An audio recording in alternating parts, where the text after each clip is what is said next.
So ഇന്ന് ഈ ഒരു വീഡിയോയിൽ നമുക്ക് ഫോം 15G എങ്ങനെ ഫില്ല് ചെയ്യാം, അതുപോലെ എങ്ങനെ നമുക്ക് അത് അപ്ലോഡ് ചെയ്യാവുന്ന കാര്യം നമുക്ക് നോക്കാം. ഡൗൺലോഡ് ചെയ്യാനുള്ള ലിങ്ക് ഞാൻ നിങ്ങൾക്ക് ഡിസ്ക്രിപ്ഷനിൽ നൽകുന്നതാണ്. അവിടെ നിന്ന് നിങ്ങൾക്ക് ഫോം 15G ഡൗൺലോഡ് ചെയ്യാം. അതിൻ്റെ ഒരു പ്രിൻ്റ് ഔട്ട് ഫസ്റ്റ് നിങ്ങൾ എടുക്കുക. പ്രിൻ്റ് ഔട്ട് എടുത്ത് നിങ്ങളത് പെന്നിൽ ഫില്ല് ചെയ്യണം. അതിനുശേഷം അത് സ്കാൻ ചെയ്ത് PDF-ലേക്ക് കൺവേർട്ട് ചെയ്തിട്ടാണ് നിങ്ങൾക്ക് അപ്ലോഡ് ചെയ്യാൻ സാധിക്കുക. സോ ഫസ്റ്റ് നമുക്ക് എങ്ങനെയാണത് ഫില്ല് ചെയ്യേണ്ടതെന്ന് ഞാൻ പറഞ്ഞുതരാം. ഇതാണ് നമ്മുടെ ഫോം 15G എന്ന് പറയുന്ന ഫോം. അതിൽ നമുക്ക് നമ്പർ ഉണ്ടാവും, 1 2 3 4 എന്ന് പറഞ്ഞിട്ട് ഓരോന്നിനും ഓരോ നമ്പർ ഉണ്ട്. നമ്പർ 1 പറഞ്ഞിട്ടുള്ളത് നെയിം ഓഫ് അസസ്സി, അതായത് ഡിക്ലറിൻ്റെ പേരാണ് നെയിം. ഇപ്പോൾ നിങ്ങളാണ് നിങ്ങളുടെ PF ആണ് സബ്മിറ്റ് ചെയ്തെങ്കിൽ നിങ്ങളുടെ പേര് ആസ് പെർ പാൻ എന്താണോ അത് എഴുതുക ഫസ്റ്റ് നമ്പർ 1. നമ്പർ 2 പറഞ്ഞിട്ടുള്ള പാൻ ഓഫ് അസസ്സി ആണ് എന്ന് പറഞ്ഞിട്ടുണ്ടെങ്കിൽ നിങ്ങളുടെ പാൻ നമ്പർ എഴുതുക.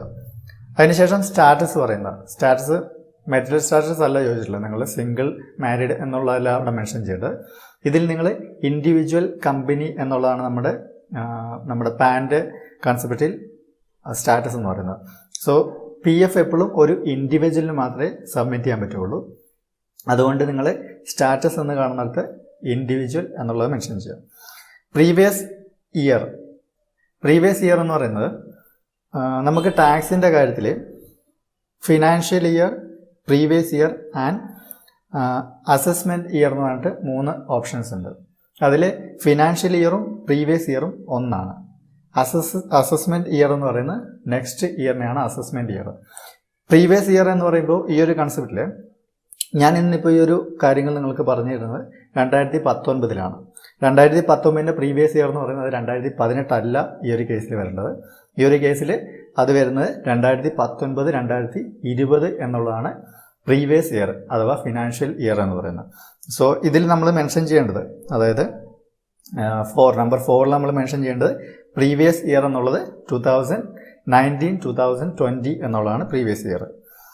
അതിനുശേഷം റെസിഡൻഷ്യൽ സ്റ്റാറ്റസ് എന്ന് പറയുന്നുണ്ട്. നമ്മൾ ഇന്ത്യക്കാരാണ്, ഇന്ത്യയിൽ തന്നെയാണ് ഇപ്പോൾ നിൽക്കുന്നത്. സോ അവിടെ റെസിഡൻറ്റ് എന്നുള്ളത് മെൻഷൻ ചെയ്താൽ മതി.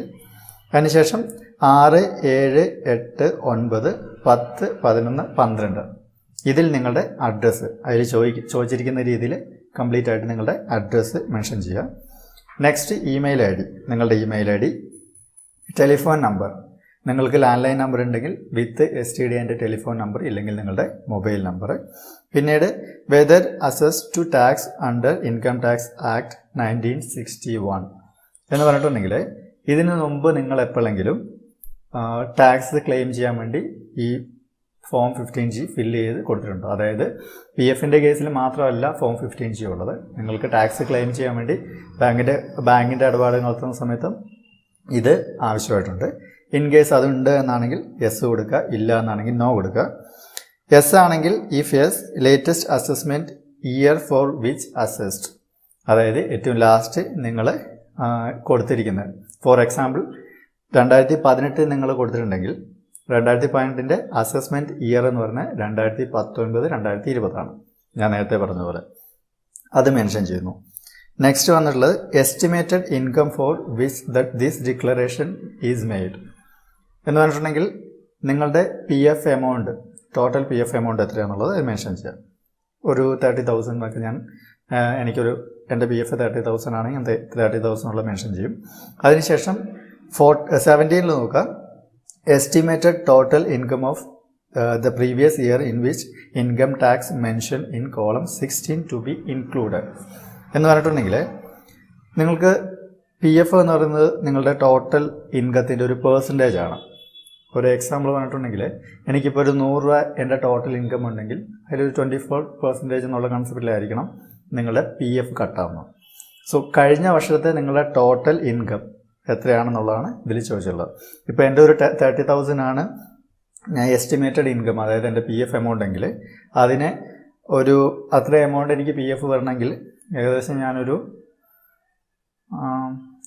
1.2 lakh ഒക്കെ ആയിരിക്കണം എൻ്റെ ഒരു ലാസ്റ്റ് ഇയറിലെ ടോട്ടൽ വരുമാനം എന്ന് പറയുന്നത്. ഒരു എസ്റ്റിമേറ്റഡ് ആണത്. അതിനുശേഷം വന്നിട്ടുള്ള 18 നോക്കുക, details of form number 15G other than this filled during the previous year if any. അതായത് പ്രീവിയസ് ഇയർ എന്ന് ഞാൻ നേരത്തെ പറഞ്ഞു 2019, 2020. ഈ ഒരു കാലഘട്ടത്തിൽ നിങ്ങൾ നേരത്തെ പറഞ്ഞ പോലെ ഫോം 15G ഫില്ല് ചെയ്തിട്ടുണ്ടെങ്കിൽ യെസ് കൊടുക്കുക. ഉണ്ടെങ്കിൽ എത്ര എണ്ണം ഫില്ല് ചെയ്തിട്ടുണ്ട്,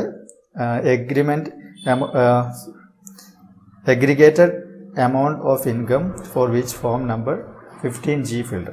അതായത് ഞാൻ നേരത്തെ പറഞ്ഞു ഇവിടുത്തെ എസ്റ്റിമേറ്റഡ് എമൗണ്ട് 30,000, അത് പ്ലസ് നിങ്ങൾ മുൻപ് എത്ര രൂപയുടെയാണോ ക്ലെയിം ചെയ്യാൻ കൊടുത്തിട്ടുള്ളത് ആ ടോട്ടൽ എമൗണ്ടാണ് ഇതിൽ മെൻഷൻ ചെയ്യേണ്ടത്. അതിനുശേഷം next detail of the income for which the declaration is filled. അതിനകത്ത് നമ്മൾ മെൻഷൻ ചെയ്യേണ്ടത് നമ്മൾ PF വേണ്ടിയിട്ടാണ് കൊടുക്കുന്നത്, ആ ഡീറ്റെയിൽ മെൻഷൻ ചെയ്യുക. അതിനുശേഷം identification number of relevant investment or account etcetera. So നേരത്തെ പറഞ്ഞ പോലെ PF വേണ്ടിയിട്ടാകുമ്പോൾ നമ്മുടെ UAN number and PF number ഇതിൽ മെൻഷൻ ചെയ്യുക. നേച്ചർ ഓഫ് ഇൻകം എന്ന് പറയുന്നത് പ്രൊവിഡൻറ്റ് ഫണ്ടാണ്. Section under which tax is deductible. നമ്മളുടെ സെഷൻ വരുന്നത് 192A ആണ് വരേണ്ടത്, അതാണ് അതിൽ മെൻഷൻ ചെയ്യേണ്ടത്.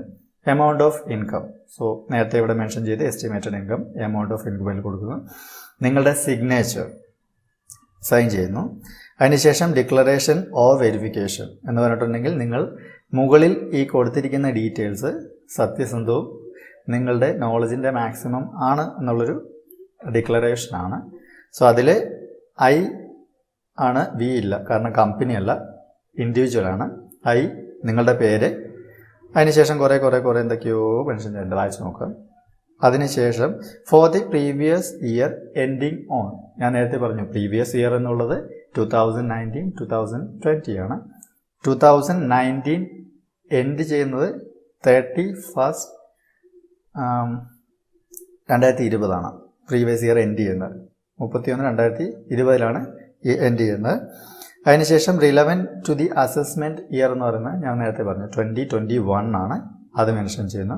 അതിനുശേഷം പ്രീവിയസ് ഇയർ എൻഡിങ് ഓൺ നേരത്തെ പറഞ്ഞത് 31 2020. Assessment year on 2020, 2021. നിങ്ങളുടെ പ്ലേസ് ഡേറ്റ്, അതിനുശേഷം വീണ്ടും നിങ്ങളുടെ സിഗ്നേച്ചർ. പിന്നെ കുറേ താഴോട്ട് വന്നിട്ട് പാർട്ട് 2 കാണും. ദാറ്റ്സ് നോട്ട് ഫോർ യു, നിങ്ങൾക്കുള്ളതല്ല, അത് നമ്മുടെ ഇൻകം ടാക്സ് ഓഫീസിന് അവർ ചെയ്തു തരും. ഇതിൽ വേറൊന്നും നമ്മൾ ഫില്ല് ചെയ്യേണ്ട കാര്യമില്ല. That's it. ഫോം 15G നമ്മൾ ഫില്ല് ചെയ്തു. ഇനി ഇത് സ്കാൻ ചെയ്ത് PDF ഫോമിൽ സേവ് ചെയ്യാം. മാക്സിമം 1 MB ആയിരിക്കണം സൈസ്. അതിൽ താഴോട്ട് ഏത് സൈസും ആകും, PDF ഫോമിൽ സേവ് ചെയ്യുന്നു. അതിനുശേഷം നമ്മളുടെ PF സൈറ്റിൽ ലോഗിൻ ചെയ്യുക. നിങ്ങൾ ഓൺലൈൻ സർവീസ് എന്നുള്ള ഓപ്ഷനിൽ ക്ലിക്ക് ചെയ്ത് claim form 31, 19, 10C and 10D എന്നുള്ള ഓപ്ഷനിൽ ക്ലിക്ക് ചെയ്യുന്നു. അപ്പോൾ നിങ്ങൾക്ക് ഇങ്ങനെ ഒരു പേജ് വരും. അതിൽ നിങ്ങളുടെ ബാങ്ക് അക്കൗണ്ട് നിങ്ങൾ വെരിഫൈ ചെയ്യുന്നു. ബാങ്ക് അക്കൗണ്ട് വെരിഫൈ ചെയ്തതിന് ശേഷം നെക്സ്റ്റ് പേജിൽ പ്രൊസീഡ് ഫോർ ഓൺലൈൻ ക്ലെയിമിൽ ക്ലിക്ക് ചെയ്യുന്നു. നെക്സ്റ്റ് പേജിൽ നിങ്ങൾ നിങ്ങളുടെ ഫോം, ഏത് ഫോമാണോ നമ്മൾ സബ്മിറ്റ് ചെയ്യേണ്ടത്. സോ നമ്മളിവിടെ പെൻഷനാണ് ചെയ്യുന്നത്. ഫോം 19 സെലക്ട് ചെയ്യുന്നു. 19 സെലക്ട് ചെയ്തതിന് ശേഷം അതിൽ നിങ്ങൾക്ക് കാണാം അപ്ലോഡ് ഫോം 15G. അപ്ലോഡിൽ ക്ലിക്ക് ചെയ്തു നിങ്ങൾ സ്കാൻ ചെയ്ത് വെച്ച കോപ്പി നിങ്ങൾക്ക് അപ്ലോഡ് ചെയ്യാം.